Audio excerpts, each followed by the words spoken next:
ఈరోజు దేవుని వాగ్దానం. పిమ్మట యేసు ఒక విశ్రాంతి దినమున పంట పొలములో పోవుచుండా శిష్యులు ఆకలిగొని వెన్నులను త్రుంచి తినసాగిరి.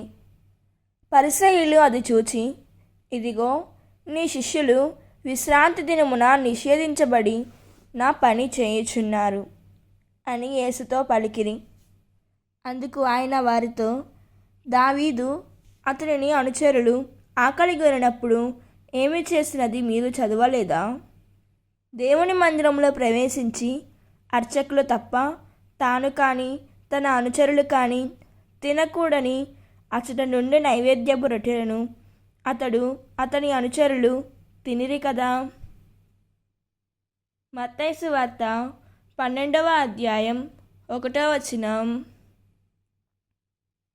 ఈ వాక్యం మనకు ఏం చెబుతున్నదంటే, యేసు ప్రభువు విశ్రాంతి దినపు నియమాల కంటే మనుషుని అవసరం, ఆకలి, కనికరానికి ఎక్కువగా ప్రాధాన్యం ఉందని బోధించారు.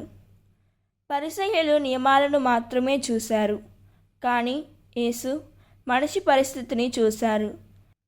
దేవుడు కేవలం ఆచారాలను మాత్రమే కాదు, ప్రేమతో నిండిన హృదయాన్ని కోరుకుంటున్నాడు. దేవుడు ఈ వాక్యం వింటున్న ప్రతి ఒక్కరిని దీవించునుగాక. ప్రార్థన. ప్రియమైన పరలోక తండ్రి, నియమాల వెనుక ఉన్న నీ ప్రేమను అర్థం చేసుకునే జ్ఞానాన్ని నాకు అనుగ్రహించుము. ఇతరులను విమర్శించే హృదయాన్ని తొలగించి కనికరముతో, ప్రేమతో చూడగల హృదయాన్ని ప్రసాదించుము తండ్రి. ఆమేన్. God bless you.